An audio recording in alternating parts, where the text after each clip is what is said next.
Hotel વાળા આવ્યા લેતા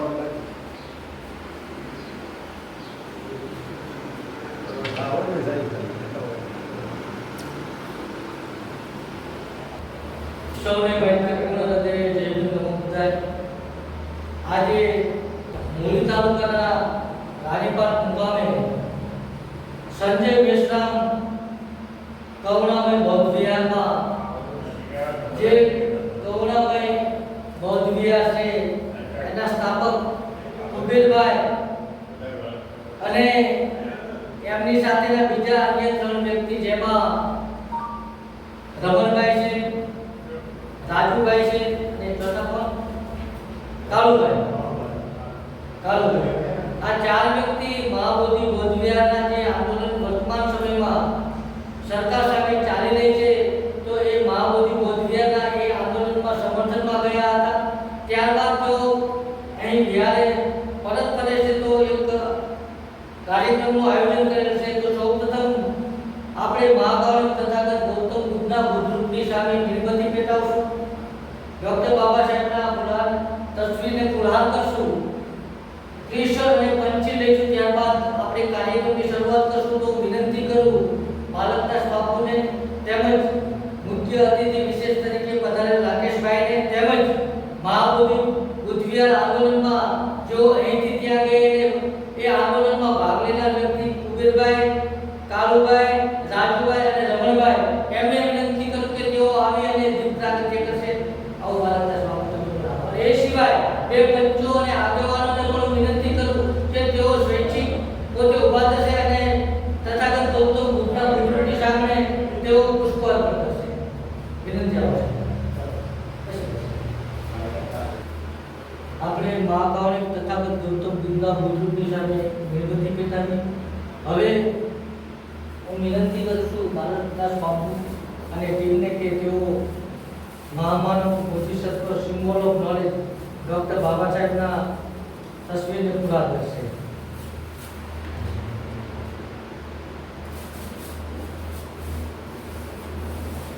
અને અહીં ઉપસ્થિત જે મહાબોધિ મહાવિહાર આંદોલનમાં જઈને જે આંદોલનના સહભાગી બનેલા રાજુભાઈ, કુબેરભાઈ, કાળુભાઈ, રમેશભાઈ તેમજ ભરૂચથી પધારેલા રાકેશભાઈ અને બે વડીલોને પણ કહું આવો ને રાજુભાઈ. હા આવો બધા પુષ્પાર્પણ આપણે કરીએ સાથે મળીને. આવો બધા થોડા થોડા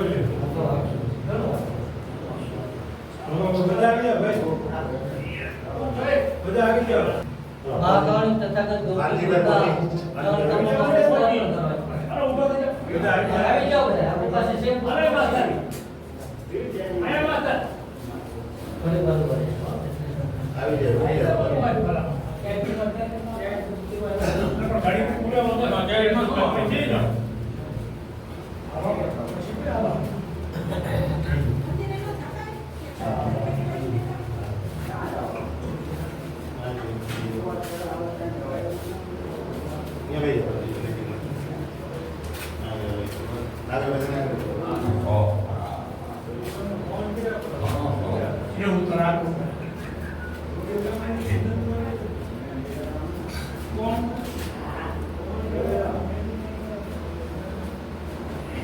તો અહીં મહાકાળી તથાગત ગૌતમ બુદ્ધના બુદ્ધરૂપની સામે આપણે મીણબત્તી પ્રગટાવી. મહામાનવ બોધિસત્વ સિમ્બોલ ઓફ નોલેજ ડોક્ટર બાબા સાહેબના તસવીરને આપણે પુરહાર કર્યા. તેમજ એમના ચરણ કમળમાં આપણે સૌએ પુષ્પાર્પણ કર્યા. હવે આપણે કાર્યક્રમની શરૂઆત ત્રિશૂળ અને પંછી લઈને કરશું. તો જે લોકોને ત્રિશૂળ અને પંછી આવડતા હોય એ મારી સાથે બોલશે, અન્યથા મૌન રહેશે. આપ સૌને નમ્ર વિનંતી બને હાથ જોડી આંખો બંધ કરીને રહેશે.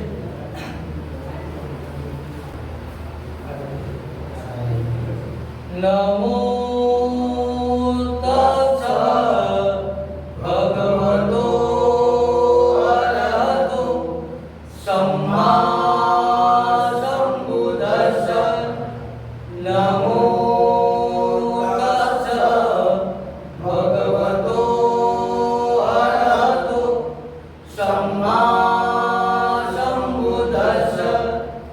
નમો તસ્સઃ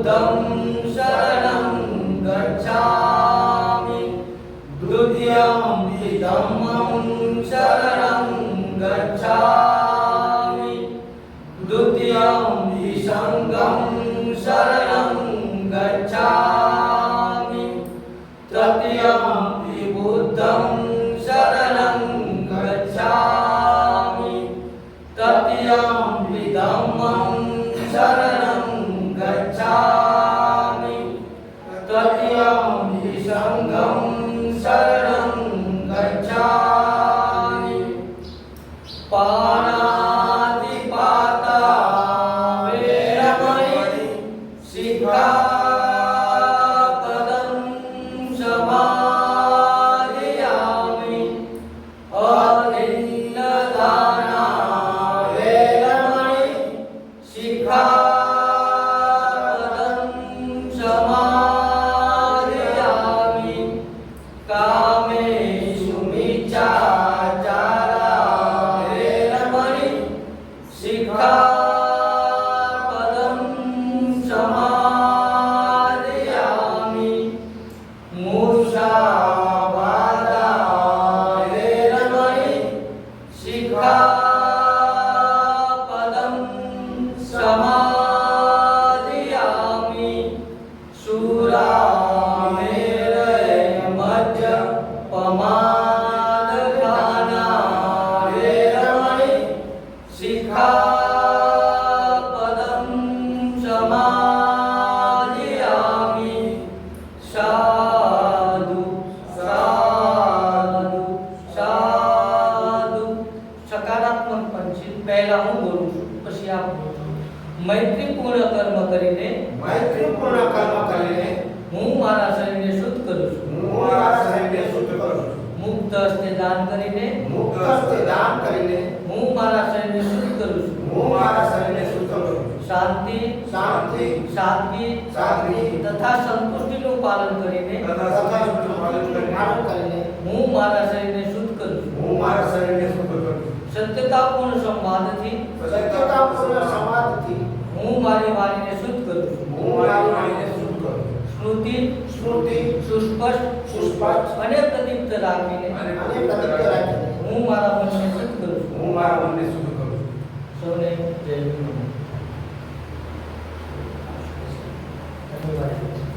તો અહીં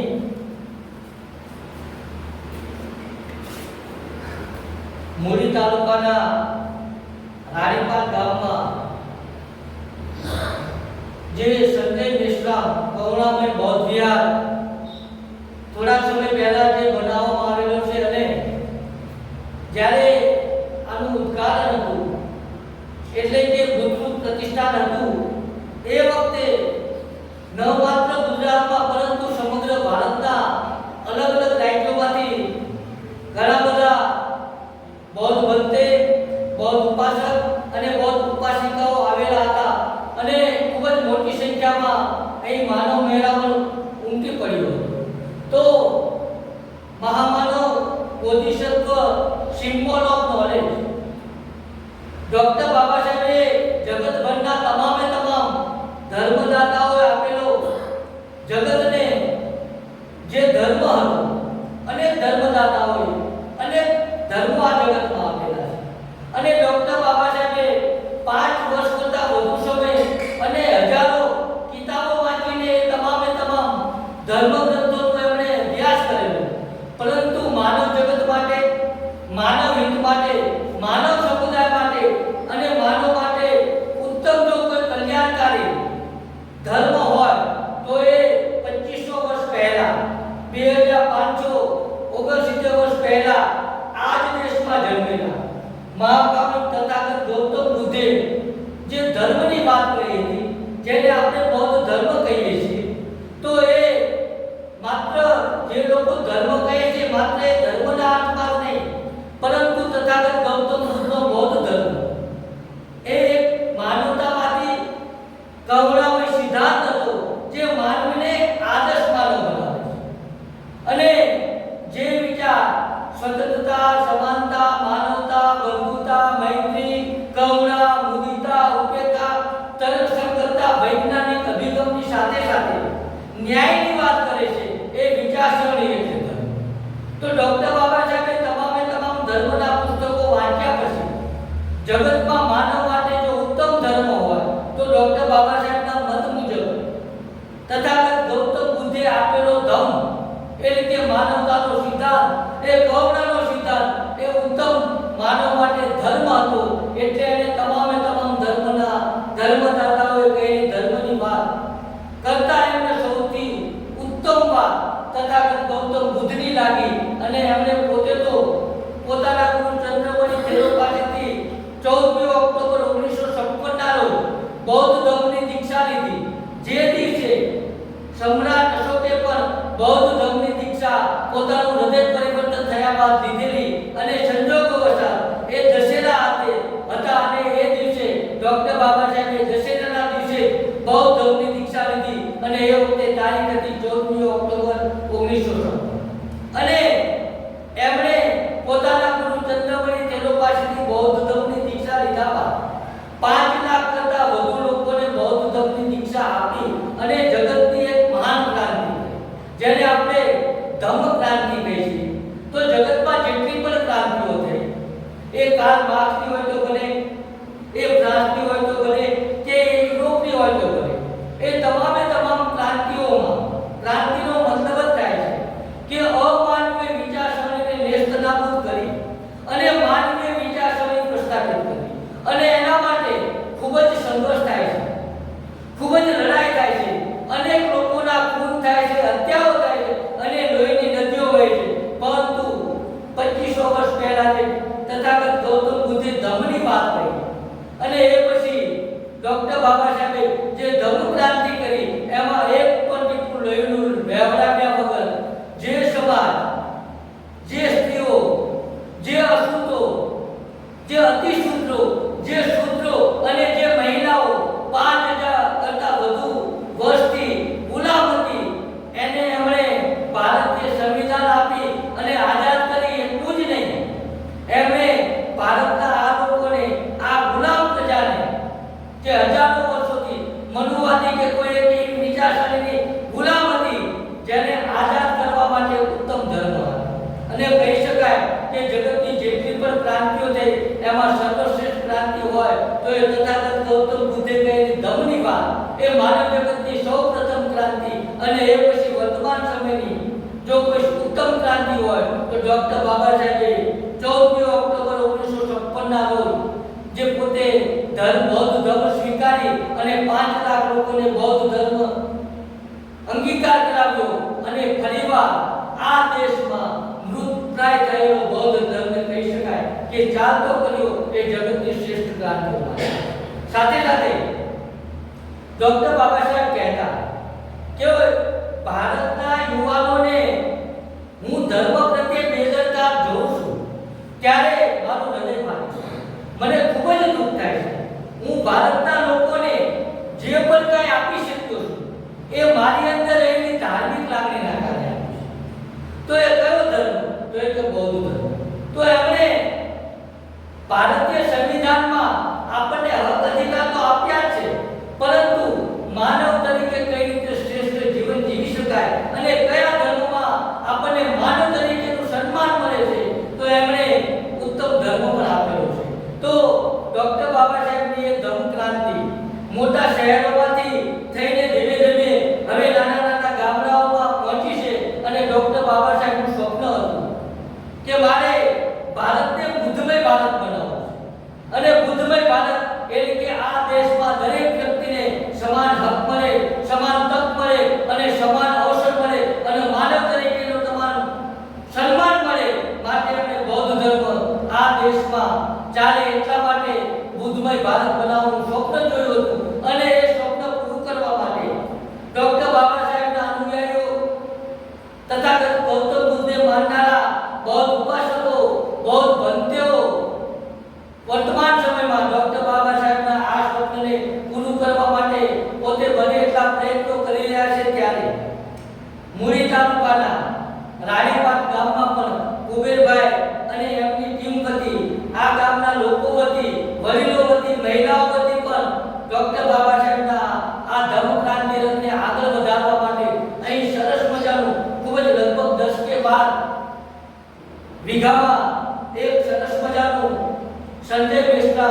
કરુણામય બૌદ્ધ વિહાર બનાવેલું છે.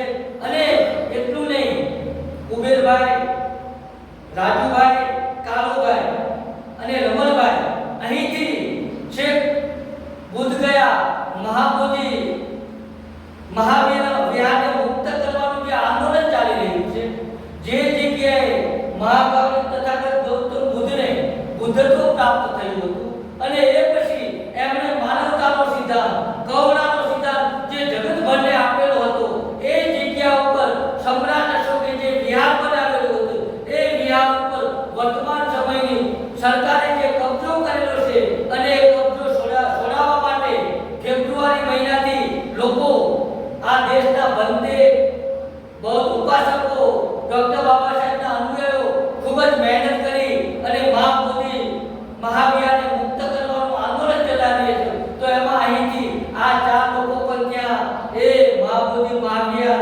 આંદોલનને સમર્થન કરવા માટે ગયેલા અને એના ઉપક્રમે અહીં આ કાર્યક્રમ રાખેલો છે. તો આજે હવે હું વધુ વાત નહીં કહેતા, અહીં બાલકદાસ બાપુ છે એમને વિનંતી કરું અને એ પછી હું વિનંતી કરીશ રાકેશભાઈને કે તેઓ આવી અને પોતાની વાત મૂકે, તેમજ કુબેરભાઈ અને એમની ટીમ જે ચાર ભાઈઓ અહીંથી ગયેલા તેઓ પણ પોતાનો અનુભવ આપણને કહેશે. તો આટલી વાત કહી અને માનીને વિરામ આપતા પહેલા ડોક્ટર બાબા સાહેબનું જે સ્વપ્ન બુદ્ધમય ભારતનું હતું, સાથે સાથે એમણે કહ્યું શિક્ષિત બનો, સંગઠિત બનો અને સંઘર્ષ કરો. તો એમણે જે શિક્ષિતની વ્યાખ્યા કરેલી છે. ઘણી વખત આપણે સાક્ષર અને શિક્ષિત બંનેને એક સમજીએ છીએ. હમણાં થોડીક વાર પહેલા ચર્ચા થઈ એટલે હું 2 મિનિટ વધુ લઉં છું. તો ડોક્ટર બાબા સાહેબના મત મુજબ શિક્ષિત એટલે જે વ્યક્તિ જાગૃત હોય, સમાજ ઉત્થાનમાં સહયોગ આપતો હોય અને જેને સમાજના દુશ્મનોની સાચી ઓળખ હોય, ખરા અર્થમાં એ જ શિક્ષિત છે. બાકી એકેડેમિક શિક્ષણ લીધા પછી વ્યક્તિ સાક્ષર બને છે. ખરા અર્થમાં ડોક્ટર બાબા સાહેબના મત મુજબ વ્યક્તિ સાક્ષર ત્યારે જ શિક્ષિત બને છે જ્યારે સમાજ ઉત્થાનમાં પોતાનો સહયોગ આપતો હોય અને સમાજના દુશ્મનોની સાચી ઓળખ હોય. અને સાથે સાથે એમણે શિક્ષણની એક વ્યાખ્યા કરી. જગતના અન્ય દેશોમાં પણ શિક્ષણકે અનેક શિક્ષણવિદોએ, મહાન પુરુષોએ પોતપોતાના સમયમાં સમાજમાં શિક્ષણ થકી સમાજનો વિકાસ થાય એના માટે શિક્ષણનું મહત્વ સમજાવેલું અને શિક્ષણની વ્યાખ્યા કરેલી. પરંતુ ડોક્ટર બાબા સાહેબે જે વ્યાખ્યા કરી શિક્ષણની, ખરેખર સાહેબ આપણે માનીએ કે ઉત્તમ વ્યાખ્યા છે. એમણે કહેલું શિક્ષણની વ્યાખ્યા કરતા ડોક્ટર બાબા સાહેબ આંબેડકરે કે શિક્ષણ એટલે શું? તો કે cultivation of mind should be ultimate aim of human existence. એટલે કે માનવીય મન કેળવવાનો અંતિમ ઉદ્દેશ એ માનવતાના અસ્તિત્વને ટકાવી રાખવાનો છે. તો ઉત્તમ વ્યાખ્યા શિક્ષણની આ જ હોઈ શકે. તો એ માનવતાની વાત, એ કરુણાની વાત તથાગત ગૌતમ બુદ્ધે 2500 વર્ષ પહેલા કરેલી. તેમજ ડોક્ટર બાબા સાહેબે જે ભારતીય સંવિધાન આપેલું, કહી શકાય કે તથાગત ગૌતમ બુદ્ધે જે સ્વતંત્રતા, સમાનતા, બંધુતા, માનવતા, ન્યાય, તર્ક સઘનતા અને વૈજ્ઞાનિક અભિગમ જે આપેલો હતો પોતાના વિચારમાં, એ જ ધર્મપદ, એ જ ત્રિપિટકની વાત એમણે ભારતીય સંવિધાનમાં આપીને આપણને એક આદર્શ માનવ તરીકે કઈ રીતે જીવી શકાય એ માટે તમામે તમામ બંધારણીય અને ધાર્મિક દરવાજા આપણા માટે ખુલ્લા મૂકીને આપણને ઉત્તમ ધર્મ ભેટ આપ્યો. વિશ્વનું સૌથી ઉત્તમ અને સૌથી મોટું બંધારણ આપ્યું. તો ડોક્ટર બાબા સાહેબ અને મહાકાવ્ય તથાગત ગૌતમ બુદ્ધના ચરણ કમળમાં વંદન કરીને હું મારી વાતને વિરામ આપું.